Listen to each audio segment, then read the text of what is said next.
Hello, this is Dom and Tom. from BlackToad Studios, and time for another faction-focused Friday. And today we will be covering the Space Wolves, The Wolves of Fenris. the Wolves of Fenris. So we'll basically go through a bit of history, bit of lore of the Space Wolves, how they perform on the battlefield, the model range, and how to get started in this fantastic army. We'll also go through our experiences playing against and playing with Space Wolves. The latter is probably going to be the one that we'll go through very quickly. So, Yeah, fair enough. Tom, Yes. Space Wolves. Yes, Space Let's Wolves. start with a little bit of history, shall we? Yes. So we're going to do things a bit differently from our previous videos. So if we're doing a Space Marine Legion or a Chaos Legion, we're going to go. Tom's going to cover in this instance the 30k element of Space Wolves, and I will cover the 40k element of Space Wolves because I think it's quite important that we get both sides of the coin. Yeah. So Tom, doing the 30k part today, would you like to start on the Yeah. Space Wolves and what you know of them? Prepare for me not to butcher this, I promise. Claws out and all that business. So anyway, yeah. So Space Wolves. They were originally the 6th Legion before they met their Primarch, obviously. They already had a bit of they were kind of recruited from barbarian tech lords, kind of areas of terror, I suppose. It kind of made up their ranks quite a bit, so kind of adding to their kind of feralness, I suppose, in a certain way, or barbarism, whatever you want to call it. And essentially, yeah, their Primarch was a Lehman Russ, who they affectionately referred to him as the King, apparently. Would you say Lehman Russ was named after the tank? Or the Oh, tank was named after Lehman Russ, the I'll say it's Primarch? after Lehman Russ.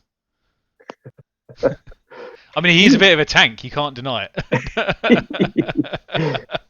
No, I was trying to trick you there, Tom, Yeah. but clearly you've done your research. Well, I didn't want to. It was a 50-50 chance. It's fine. Tank's named after the Yeah, Primarch? let's go with that. But anyway, just to realign the topic slightly. So typically back then they had kind of their armor was kind of a grey gunmetal-y style, I think was the best way to describe it, and they had the wolf's head on the shoulder pad, to sort of signify them being um, the space wolves, so to speak. Now, the one key difference with these guys is that their gene seed was selected slightly differently to some of the other legions. It's similar in ways that, like, I think they mentioned something. I think like salamanders and obviously blood angels had some similar things done to theirs because they have traits, so we say.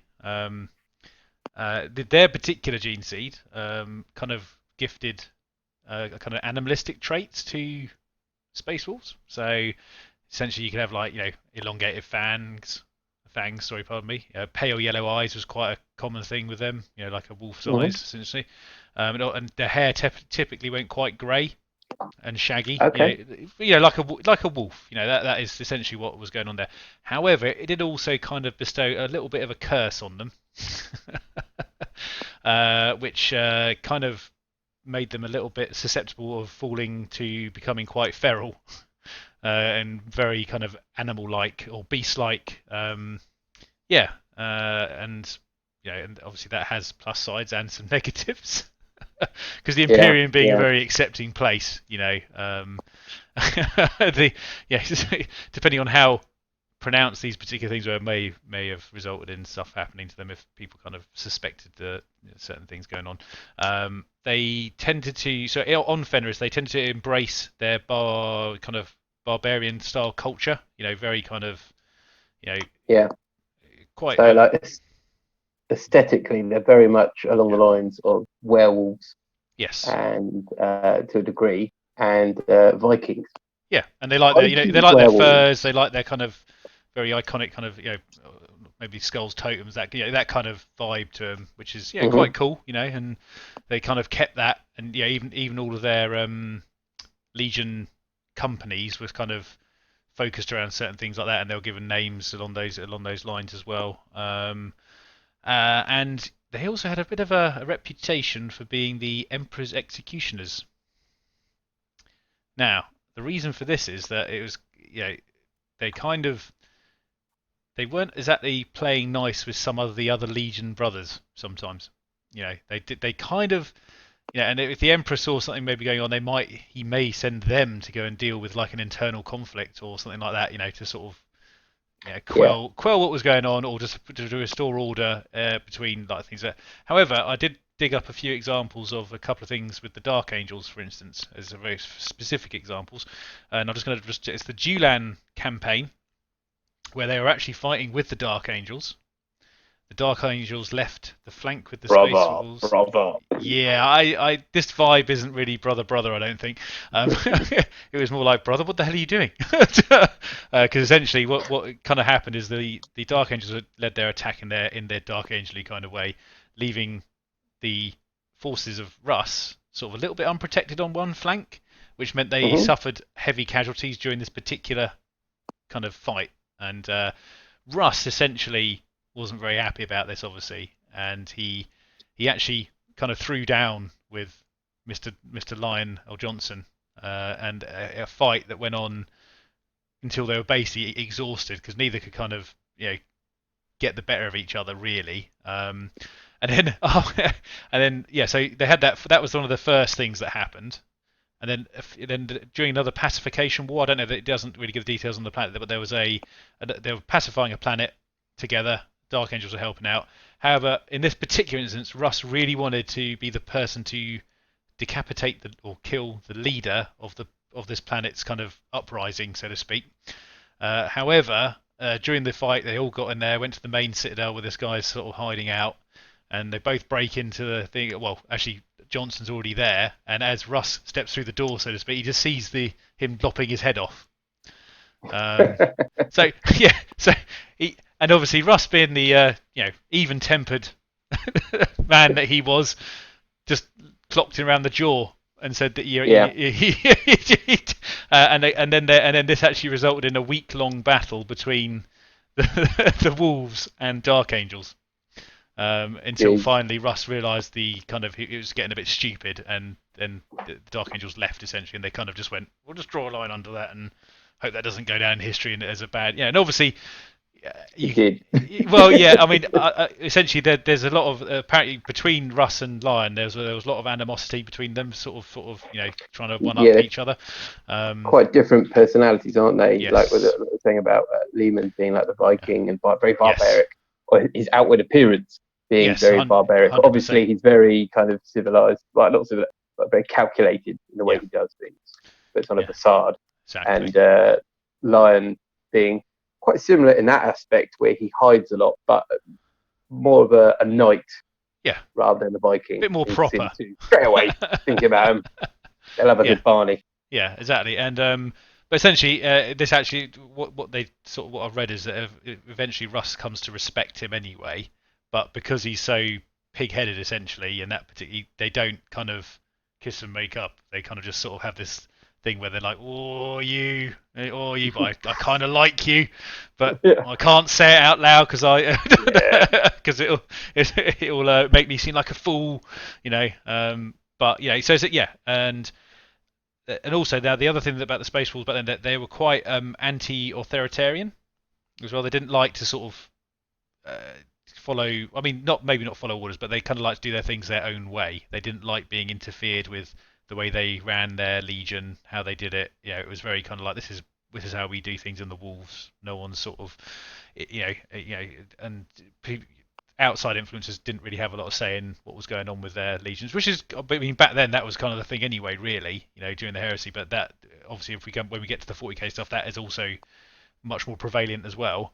And just to touch on something which I'm going to probably go into a bit more detail later. Obviously, there was the other thing, going back to the Emperor's execution kind of stuff and things like that, and I mean, obviously there was another quite a large battle that ensued during the Horus Heresy that set two legions against each other in a very strong way, and that was basically Thousand Sons, Space Wolves. I'm sure everyone knows about the burning of Prospero, and and I'll leave that to sit there. But obviously, that resulted in one of the biggest fights, but also one of the biggest rivalry slash hatreds between two legions. Probably, I would be fair to say it's probably one of the biggest ones. I think. Yeah, they really definitely. don't like each other. Even, and obviously, even though they're Thousand Sons are obviously chaos, and you think they'll be against it, but I think there's more animosity there in the background because of what happened in that particular, Yeah, era, yeah, essentially. definitely. And the wolves were, essentially they get manipulated as well in a certain way. But like I said, we'll go into a bit more detail of that a bit later. But yeah, that I mean, and essentially they weren't, if I do recall correctly, they weren't really present during the um, fight on Terra. They kind of, if I remember correctly, they kind of showed up a bit later because they were out dealing with this particular issue, so they weren't Yeah, involved with when on Terra, which I think they kind of feel a bit crap about, I'd imagine. So yeah, yeah, definitely. I think that's you get the kudos, don't you, of yeah, being on Terra at the yeah. siege rather than why didn't you turn up on time kind of But thing. when in fact actually they were obviously doing something else, which was Yeah, kind of yeah, important, but at the same time highly manipulated by certain individuals. So, but yeah, I mean, and in a nutshell, they when at the end of the heresy, when they had the Codex Astartes released by Gilliman, they were split into two chapters. I think it was the Wolf Brothers. I want to say Wolf Brothers, and obviously Spaceballs, and that was the two people. That was the two chapters that that came was out of it. correct, Tom. It was. That's I'm correct. just trying to remember because I was just trying to remember exactly. Yeah, But but there was only two. There was just those two, and that was it. yeah, cool. And yeah, so yeah, in a nutshell, that's kind of a little bit of prehistory flavour for you. Yeah, So yeah, cool. So let's kick off from like quite nicely where you left it. mm, So as you said there, they got split into the space also the actual chapter still, and I think still to present day has loads more than it should. So it's like mhm. next to the Black Templars with having a ridiculous amount of people. So it's Oh yeah, above chapter. There's also the Wolf Brothers, which were the uh, brother chapter, yeah. and unfortunately they mutated a little bit because of the old wolfiness that we were talking about earlier. Curse of the Wolfen. Yeah, that's Curse of the Wolfen, yeah. and yeah, unfortunately, they are no more. Bit of a shame. So since then, the Space Wolves have got no known other foundings. So it's Space Wolves by themselves, unfortunately. I don't think they care. And I don't know. I think they'd quite like to have some cousins somewhere, some brothers. Maybe they Brother. do. Maybe they do. Yeah. Maybe they do. So, like you said, pretty much they've remained very loyal to their roots pre-heresy, as in the way they conduct themselves. They've, of course, got uh, Fenris, still the planet. Mhm. That's what's going on. They still remain to have their rivalry with Dark Angels. So if they meet up with Dark Angels in any form of alliance, they will have a duel. So both forces will pick a champion, and they both have at it before any battle is to commence. So that's quite a cool little bit of lore. I think it's quite Mm. nice. I think that started off after the incidents that you were mentioning. Yeah. I think it's a long running thing clearly, and it's quite cool Yeah, that even amongst brothers there's a bit of rivalry slash yeah, sort of yeah. I think that yeah. it's rivalry that might have been kind of like uh, a bit lost in time. I think because you think Mhm. it's like 10,000 years on, and a lot of them probably don't have no idea why they're actually dueling each other anymore. They just know they have I to do know it. one person that does, but we'll go into that later. Yeah, yeah, we will. Nice. Also, like you're saying as well, you've got the Thousand Sons. So Yeah. they got burnt on Prospero and have continued to have their grudge against the Space Wolves into the 41st I think millennium. grudge is too weak a word. Yeah, definitely an agenda going on there. And yeah, so Space Wolves, in my opinion, have got this kind of image of being like Vikings, quite like barbaric, as you were saying, Yeah. but they're also close to one of the more human chapters. Yeah. So they will tend to stick up for their allies if their allies are mortals, or Astartes, or sisters, or even civilians. Yeah. Obviously, there's elements in the 41st millennium, in the Imperium in particular, that does not stand for. It's very kind of harsh. It's very black and white. Well, I If mean, you like I see the said Chaos yeah. Demon, Well, obviously with the anti-authoritarian stuff, obviously leading into that is that if they see something like the ecclesiarchy or the Inquisition doing something that they don't like, and Yeah, they may they'll step in. definitely step in, and Yeah. do their thing. And it's kind of seen throughout a lot of their history where, Space Wolves, for instance, have taken planets under their own protection against forces of the Inquisition or the Grey Knights. So they're definitely, if you're a mortal guardsman and you're going into war against Xenos or heretics, you want Space Wolves as your allies, because Space Wolves are brutal. Yes. The army itself, and the way the lore is. So that's quite a nice little match up between the way the army is formed on the tabletop and the way the army is kind of portrayed. It's a series of warriors, not soldiers. So it's a lot of heroes, all these individual people with their own like legends going on. They want to go off and make themselves into the history books. Their tales are told, etc. Which is also portrayed on the battlefield because they've got so many characters. They do. Crazy. And good ones as well. They're not even bad. Ones. Yeah, they're Oh pretty yeah, good. Yeah, very cool. So we'll get into characters in a minute. Yeah. And go forth with them.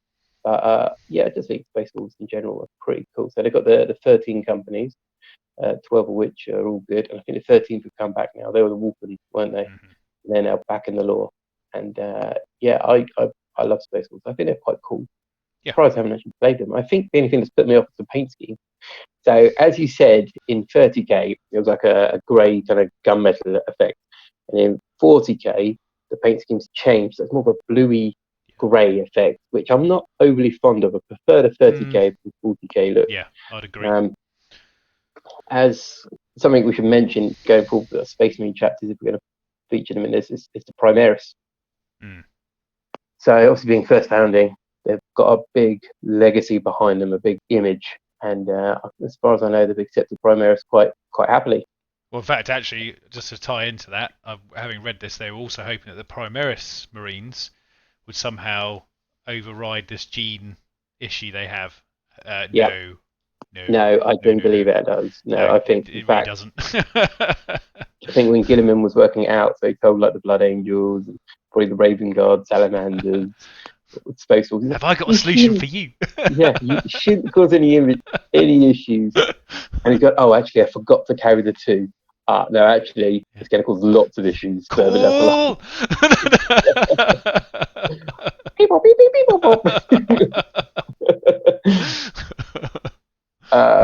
so in 40k, they're a big force. They're still doing their thing, and they're warriors of legend, in my opinion. Yeah. So Tom, as we said, we do a bit of background, and then we'll go on the tabletop. Yeah. So Tom, what's your experience playing? Have you ever played Space Wolves before? I haven't personally played them, as in like me playing them. You've owned them, yeah. I haven't owned them or anything like that. So from my point of view, I've never actually played as them. I've played against them, obviously, but I don't know about yourself. You have. I don't know if you've played Space Wolves. Same. So I haven't collected them. So that's been tempted, but I never got around to it. So many other things. I played against them quite a few times. Yes. And so, what do you think you see in a Space Wolf army? Like if you were to go to an event, Space Wolves. Well, I'm going to hark back to a 7th edition game that we had at a tournament, Dom, which you may or may not remember, where we were playing against Space Wolves, and we died in the first turn, and we were playing Grey Knights and Guard. Yeah, and typically, I think if you take what we were facing then, it hasn't changed even a lot in 8th, really. I personally think you tend to see quite a lot of Thunderwolf cavalry. Mobility being the key thing, I think, with them. They do get around. Some of their fast units do get around quite nicely. I mean, I haven't played. I've actually only played one game of Spaceballs in 8th edition with our mate Dave, as you remember. He was just testing out his army, and I think Wolfen I would hope would feature quite heavily because I think they're quite cool. But I think mobility and close combat aggressiveness is one of the things I think you'd see from a Space Wolf army in general. I think. Yeah, I mean, from my experience playing against them, so I featured on the channel in 8th edition so far, I think once, and once in 7th edition. So they appear on the channel again. But like you said, we have played them at events. before. I tend to think when you're playing Space Wolves at the moment, I don't think you see Thunder Cavalry You don't? as much No? as you used to, but you definitely see Wolfen, Wolfen, yeah. because as we've experienced, they're horrible. They just come out of nowhere and then they just rip you apart because they're just incredible. They got some good Yeah, stats. Got some good stats. yeah, they're brutal. And obviously you got the new Ragnar model coming out and the assault transports for Primaris. Yeah. So I think you're going to impulses. I think you're going to see them appearing quite a bit. So I think it's going to be very Primaris heavy Space Wolf army now, and I think it's still Steve Wolfen, because you can't go wrong with Wolfen, can you really? And Long Fangs. And Long Fangs and Beyond as well. Actually, think about it. He's still a character. He is indeed. Yeah, he is. Yeah. And he's got a couple of nifty little bits going on there. So yeah, there's a few characters. And like we were saying earlier, there's so many characters in that army. It's brilliant in my opinion. There's so many nice, cool bits going on there, and it's definitely an army of kind of legends just going in. We've got the little rules and buffing each other. So it's quite cool. So that is our experience of playing with and against Space Wolves. They're quite limited playing with them. Yeah. Bit dry on this section. So, Tom. Yeah. We'll go into notable conflicts with Space Wolves. Well, I'm going to pick one that a lot of people know about. It is a pre-heresy one, but I think it's quite an important conflict for the Space Wolves, and that was the burning of Prospero. Okay. Yeah. Tell us the story, Thomas. Well, I will do my best to do it justice, because it's one of those ones actually that I still actually need to read both the books. I've listened to some of them. However, this kind of starts off as Magnus, the Primarch of Thousand Suns, essentially warning the Emperor using psychic powers by breaking into his web gateway and sort of essentially not. So they obviously had the Council of Nicaea where they sort of said, librarians, no, we don't want any of those guys, and he kind of broke that pact by doing that. But in fairness, all he was trying to do is obviously warn the Emperor that something bad was happening with Horus. And Horus was then sort of thinking, how can I kind of kill two birds with one stone here, to sort of sort this, because he didn't want to have the Space Wolves really fighting against him when he was coming into Terra. So he kind of engineered, using the natural hatred between the two legions, Russ sort of going to Prospero to remove the Thousand Suns, essentially. Because if I do recall correctly, I don't think the Thousand Suns were really up for falling to heresy to start with, were they? They weren't really. No, I think the Thousand Suns were very much kind of very up themselves quite a bit, and they thought, well, especially Magnus. Definitely. Oh well, this is going on before us. I'll tell you what. I know Big Daddy E has told me not to use my psychic powers to do anything. So what I'm probably going to do is sacrifice 1,000 slaves and walk myself onto Terra to warn Dad what's going on using all my psychic powers. Dad didn't like that really. No, destroyed the web wave kind of. Which is what he'd been working on for many years. So you can kind of see it from both points. I think personally, it's a very touchy subject for some of the people that play the armies, in my opinion, who was kind of wrong or right. But anyway, I digress. So essentially, Horus basically dispatches Russ to Prospero with the kind of, I suppose, the intention of sort of saying to him, look, can you just sort of bring him in for questioning, essentially. That was the intention of it. But then he manipulates it to the point where he's kind of saying, well, no, you've got to go down and kill him. You've got to go and kill Magnus. We don't, he's gone. He's too far gone. There's nothing we can do about it. So, and obviously the problem with Prospero is it was quite well defended.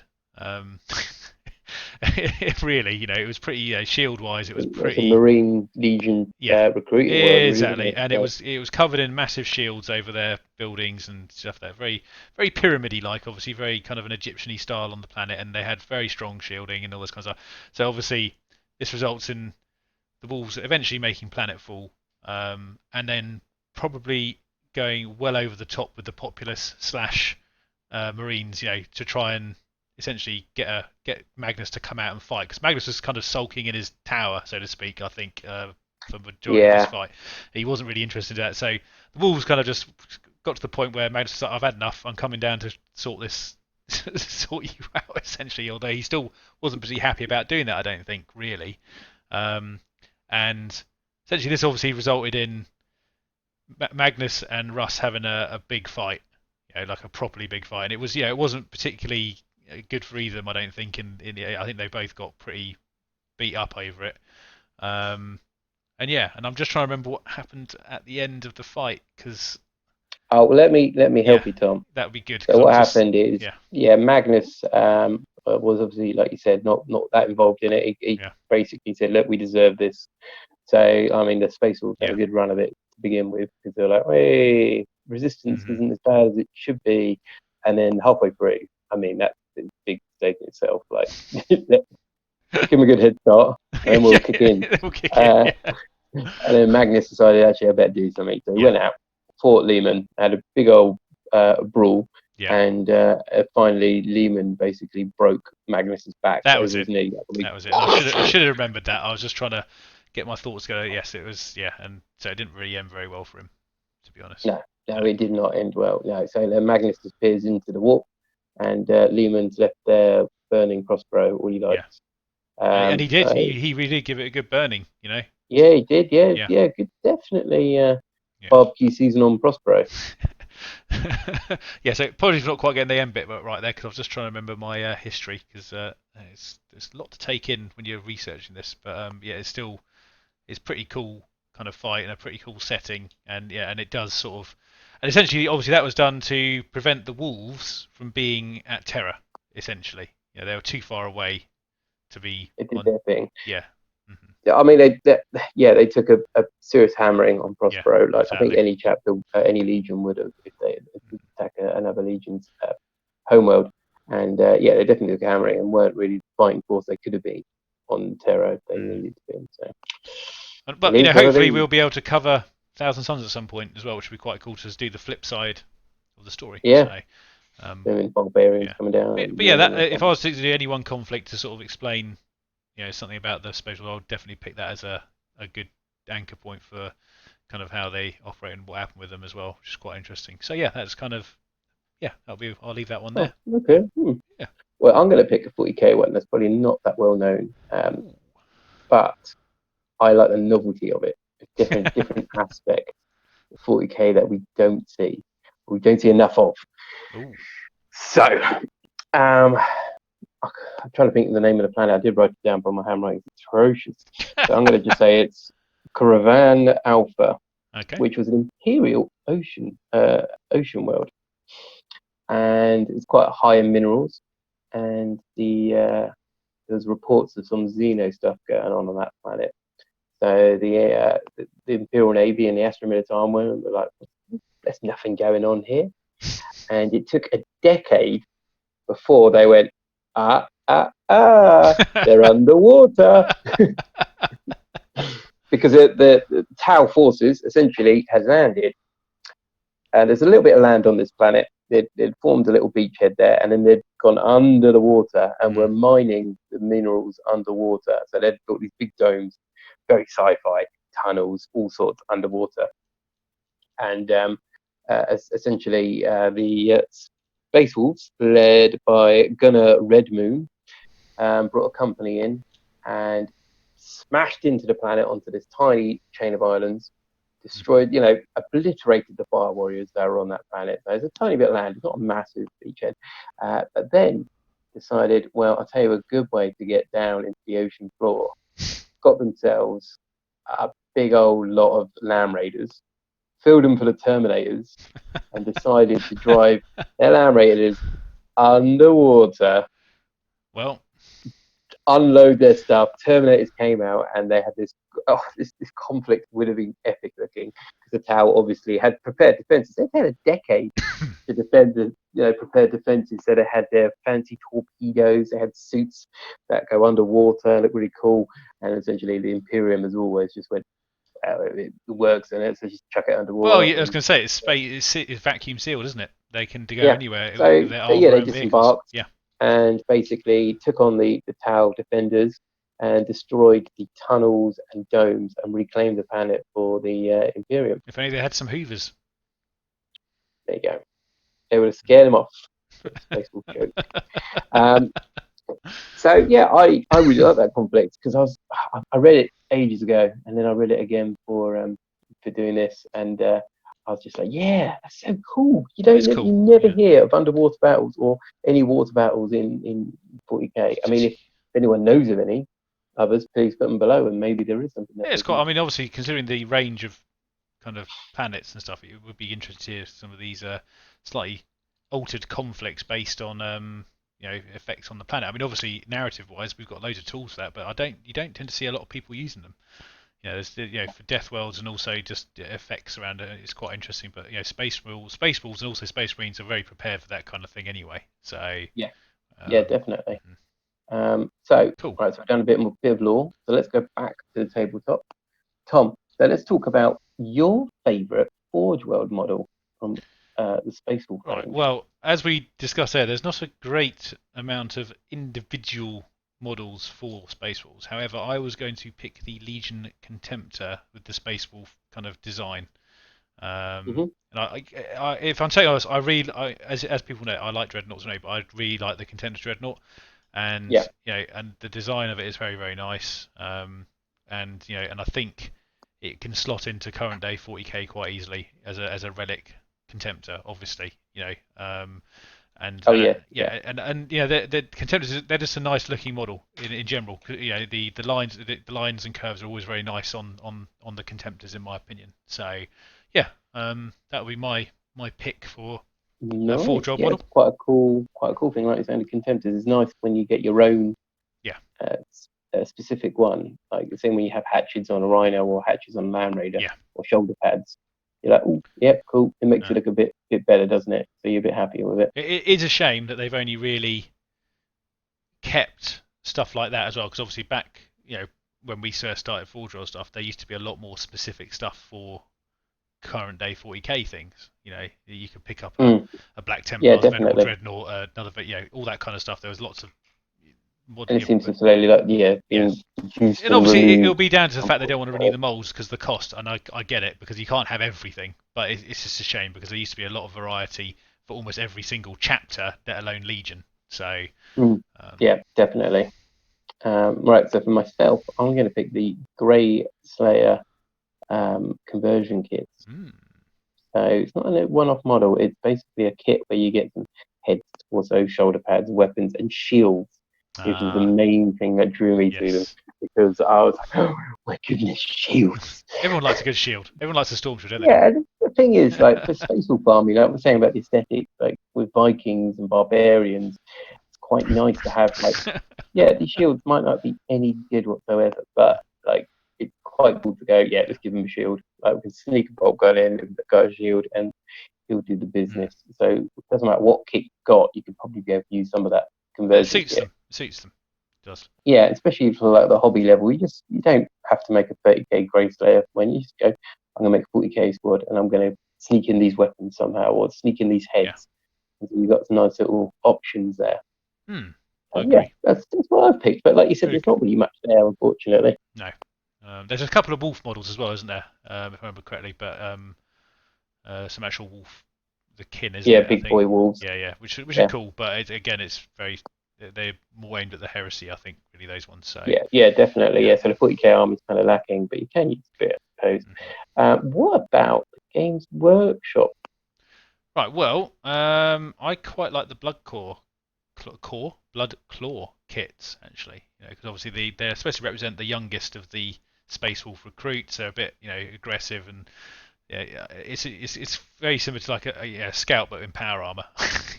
So Yeah, and I love the when you look at the range they have in the box. I think it's quite cool the options you get in there really. And I think actually it suits and it suits the army. It just looks they look cool. There's a nice range of them. They're not yeah, all the same. They're a bit different. They've got various traits on them and stuff like that. I think and I think it suits the Space Wolf army in my opinion. One of my more favourite looking units definitely. yeah. I've actually previously invested in the Blood Claw box, mainly for parts. When I've done my previous Marine armies, I've definitely got them because they add so much Yeah. character. You don't have to play Space Wolves to appreciate like the the bare heads and the axes, the different swords are all weapons, different, aren't they, as well? That's swords, yeah. power fists. I think were Yeah. different. They had some really nice bits in there. So yeah, you don't have to play Space Force, but don't tell anyone. So for my one, I was going to pick Ragnar because I really like the new Ragnar model. It's very But cool. and we decided before I was going to pick Ragnar, so I'm changing it last minute. I'm going to go with the Terminator. Oh, okay. Yeah, they're pretty sweet as well, actually, aren't they? Yeah, because I just remember liking them. And they're like, every time someone says I'm going to start playing Space Wolves, all I think is the Terminators are cool. Lone Because like wolves. yeah, they've just got Yeah. this cool aesthetic, like all these bits going on. Like we're saying about the heads, they've got the shoulder pads. The weapons are sometimes a bit different as well. And I think the Terminators are cool. In fact, most of the Games Workshop Space Wolf models are pretty cool. Like you can't find a particularly bad model. No, that's fair. I mean, they've got very good kind of Oh, character. actually, the Rune Priest and Terminator armor. Tom, Ah. I dare you to look that one up at the moment. It is. Oh. I'll tell you, I will indulge you, Dom, and I will quickly. You probably just saw my screen just pop up there, but apologies. So as Tom looks that up, we'll see his reaction as he finds it. Next, we're going to move on to characters. Yeah. Okay. Yeah. It's so what 1980s. Yeah. Yeah, it's just It's terrible. I don't even know why it's still there. Considering what they can do now, and Yeah. that being quite an iconic Space Wolf model, I would assume, or Character. Yeah. you would have thought they would have updated that by now. It's horrible. But you never know, might happen soon. Well, they're going to keep it. I hope they keep it forever. forever. Forever. Is it never update it? So. Just to ground everyone. Yeah. Look, I bet you the size of that is a lot smaller than a Terminator. So I bet you it just looks squat as well. He's going to be small. He's going to be at the same size as a standard Marine. He's shrunk. So, Tom, we're going to go with characters for the Space Wolf range. Do you want to talk about your character? Yeah, I'll have a quick. I mean, I've got a bit of information on the ones I've picked. So, my first one is Beyond the Fell-Handed. Okay. Which is obviously a dreadnought at the moment. I don't know if anyone knows how much I like dreadnoughts, just so I'd say. However, it's not just any old dreadnought. This dreadnought contains possibly, it is pretty much said that the oldest living, or albeit entombed, space marine that's still living today. And he was alongside. He fought alongside the Emperor and Lehman Russ. And typically, the poor old boy nowadays, obviously, he's sent down to sleep for a bit, because dreadnoughts have this. Trying to keep dreadnought awake all the time is probably quite challenging because they tend to they're already pretty banged up to be inside a dreadnought as it is. So he's and being the oldest living one, but it's typically they'll bring him out for advice, because they ask him about the chapter's history and things like that, and but also for battles and stuff. So, but it's quite interesting that the age of him, in my opinion, is quite important because he's almost a relic himself, coming back from. Oh yeah, definitely. Back from that era, like I was saying earlier, they could ask him questions, although the amount of sense they get out of him might not be 100%. Yeah, I was thinking, like, they send him into battle, so he's pretty nifty on the battle table. Like, he can do his stuff. But you kind of think, geez, he's just pretty quite senile. You ask him a question, you're there for about 10 minutes, and then you have to remind him of the question. Because I imagine the fighting's quite instinctive for him because it's sort of ingrained it's all muscle space memory, and it's just like he'll know how to fight. And the model itself for him is quite cool still, I think, as well. Because he's got the shield and the. No, I thought it's the. Oh, was it the? I thought it was. I thought that was Murderfang. No, it's not Murderfang. It's the other one. Murderfang's 2 claws. Oh yeah. Pardon me. Yep. Yeah. No, I'm thinking. It's slightly different. Excuse me. I do apologise for just. Well, I'm going to save you. Thank you. As you dig yourself into a big hole with our Space Wolf fans. Our Jack Rockfist is the guy that I'm going to pick because I love that model. I was tempted to put him as my model because I just think he's quite dynamic and quite cool. I don't know if other people might think otherwise, but I love him. So our Jack is essentially head bodyguard or head of the King's Guard for the Great Wolf himself. Mm-hmm. and he's basically Grimnar's champion. He's known as the Mountain. So like instantly, I'm being like drawing parallels with Game of Thrones. Leader of the guard, King's Guard. Um, he's the champion. He's this huge guy. I mean, even as a mortal, he was huge, and he's Yeah. just this man of an absolute legend in the Space Wolf army. On the tabletop, I think I played him before. He's quite punchy. He's got a thunder hammer, I think, that he throws Yeah, you around. can throw it around. Yeah. Yeah, yeah. So that's never nice, And a is it? storm shield, obviously. Yeah, yeah. You need a storm shield. You need to go proper nasty. And like the model itself is quite dynamic. I like it. If I did Space Wolf, he would definitely appear because he's Mm. just a beast. I think I'd probably have a couple of assault terminators with him as well, Yes. just with his like extra guard. So I'm always a fan of bodyguard units in general, and to know that there's a head bodyguard um, who's training these other guys and kind of keeping them under control. I really like that. I Yeah. think it's That's pretty fair. Yeah, awesome, yeah. to be honest. Yeah, so that's my guy. I'm uh, I'm a big fan of Arjack. Yeah, and So have you got a obviously. second character, Tom? Because Yes. I've only got one. No, no, that's okay. I mean, I was essentially my other one was Logan Grimnar. Yep, Obviously, yep. So my guy's boss. Yeah, exactly. Yeah, he is the chapter master of Space Wolves at the moment, obviously. Hmm. And from what I've gathered about him, they reckon he's about 700 years old. Yeah, and he's been leading it he's been leading the chapter for 700 years, which is pretty Yep. incredible as it is. And although you referred to him as the Great Wolf, a lot of the Space Wolves refer to him as the Old Wolf as well, Oh, okay. because he's quite a Yep. quite a key character there.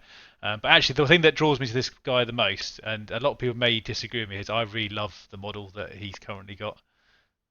With his power slay. His power sled, yeah, Yep. Chariot of Wolves, because I just think it Okay. looks so cool. Each to their Yeah. own. I Yep. honestly, I just like it. No, I don't know what exactly. it is. I don't know what it is, No, that's cool. I but think some yeah, people, obviously, dislike the model. yeah. Other people, you can't satisfy everyone. Everyone's got No. their own personal thing that they like and dislike. I like the idea because it is kind of like half a Viking longship.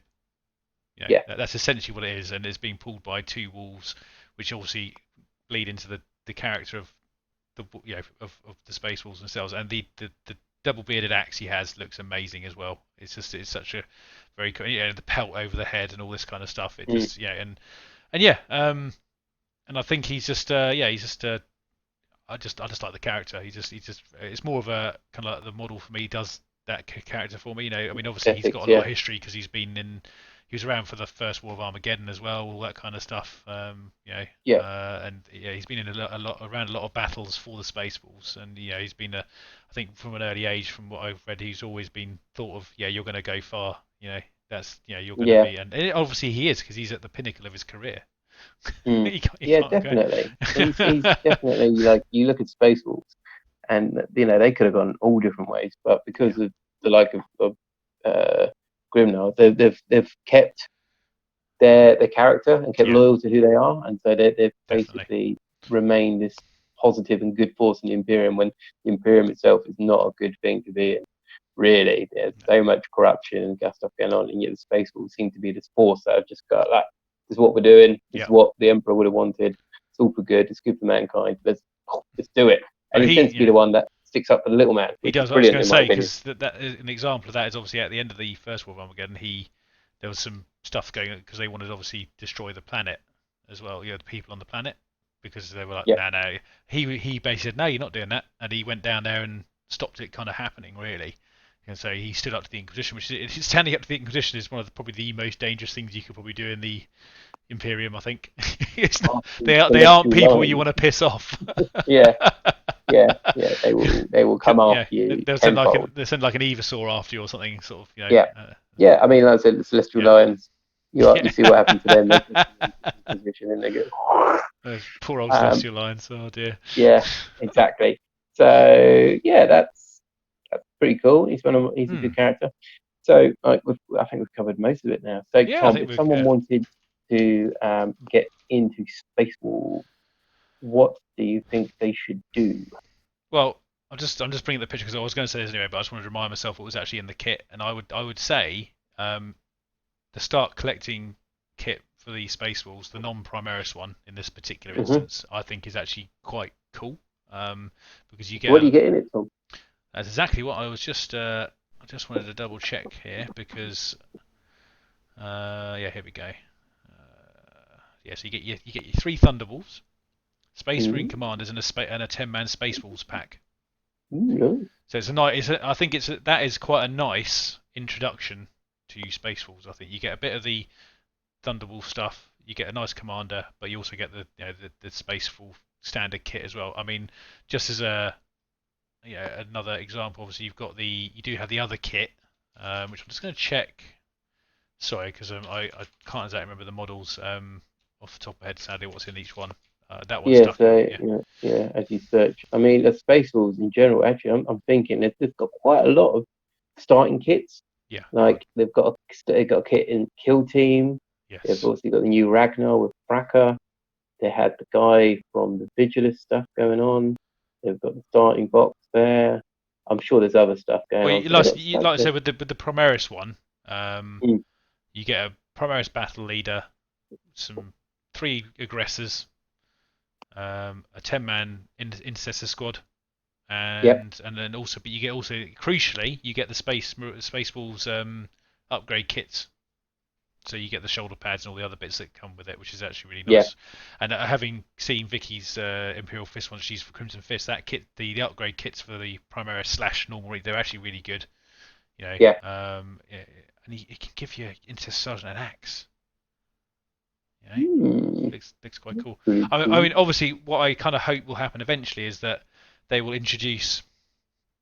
Obviously, Intercessors are very gunliney, and I think Yep. it'd be quite nice to see a Primaris unit for the Wolves, which is a bit more close combat orientated as well, Mhm. Yep. or a bit more I mean, wolf kind yeah, of, you've you got know. Reavers, haven't you? Are they? You think they're Yeah, very Space Wolfy? I think they're quite Space I think the Wolfy. Space Wolves. Yeah, I think they would definitely. I think they would definitely work with them, and that's a good. I think that would be a good unit choice as well because Yeah, you've got Ragnar near them. You yeah. send them up the battlefield and hacky hack hack. And also you could mod them really nicely. I think you could make them a bit more Yeah. Space Wolf esque with the heads and stuff like that because obviously you don't need to use the kit you get with the Reavers if you don't want to. You can change it. Maybe you could change up all the combat nice little combat axes or something. That'd be quite cool. Yeah, exactly. You can Yeah. do what you want. Add the Vikingness to them. Yeah. Add little Viking wooden shields on. hats, big pointy hats. Right. Well, at that note, Tom, before we completely alienate ourselves from the Space Wolf community, I think we're going to call it there. I think that sounds fair, man. That sounds fair. But it's definitely been a good one. I've enjoyed going through Mm. Space Wolf. And yeah, going through it's highlighted how much stuff there is. It's such a massive like fan base there, and so much lore and model range. It's pretty incredible. So I think anyone getting into Space Wolf has definitely got a big selection of stuff to go through. I'm sorry for getting beyond the fell-handed wrong. I mean, that's unforgivable in my I opinion. don't even know why I thought it was that model either. I think I just had the Dreadnought in my head, the one that you can equip with the Storm Shield thing, and then I realised it was totally not the right one, and I don't know why. Very silly Well, I of me. apologise to Yeah, everyone from yeah, terrible it's contact. just awful. Yeah, But it does show that the Space Wolf Dreadnoughts are definitely making an impact on people. yes, they look different. They look different. It's I'm cool. bailing you out. No, I'm going to keep digging. I'm just going to, I might pick another one and just say completely the wrong model again as well. Sod it. I'll just, Yeah. Well, greatly Ross model. yeah, Greatly Mosswell. He looks like a dreadnought. Anyway, Yeah. thank you very much for watching. Indeed. Thank you. If you want us to butcher your favourite faction, please put it in the The comments Friday below. faction butcher. Yeah, and we will do our best to completely Yeah. muck up the narrative. But jokes aside, we do enjoy doing these, and Indeed. it's definitely been fun. So anyway, this is Dom and Tom from BlackToad Studios. we will see you next Yes. time. Take Take care, everyone. care. Toodaloo.